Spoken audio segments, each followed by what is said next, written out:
আকাশ এবং জমিনে শক্তিশালী কে? কিন্তু আমার দেশের জনগণ, কিছু কিছু রাজনীতিবিদরা বলে জনগণই নাকি সকল ক্ষমতার সকল শক্তির উৎস। কি পাগল! তুমি ক্ষমতার উৎস? নাকের মধ্যে ময়লা, দাঁতে ছাতা, পেটের মধ্যে দুর্গন্ধ ভরা, ক্ষমতার উৎস? আশ্চর্য কথা। এই যে ক্ষমতার উৎস, হাজার হাজার লোক এখানে বসা, দুইটা ভাউয়া ব্যাংক যদি দুই কোণা দিয়ে ঢোকে, ভাউয়া ব্যাংক চেনেন? বিগ সাইজের ব্যাংক, দুইটা যদি দুই দিক দিয়ে ঢোকে লাফাইতে লাফাইতে, সামনে যারা আছে এমনি লাফাবে। অন্তত টঙ্গী তামিরুল মিল্লাত মাদ্রাসা ছাড়াইয়া তারপরে ফিরে তাকায় বলবে, ভাই আমরা দৌড়াই কেন?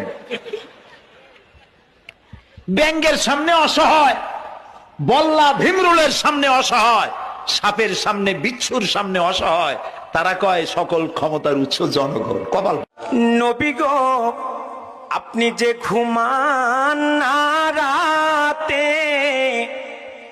দেখা দেন আশিকদের সাথে, নিয়ে যান আপনার রওজাতে।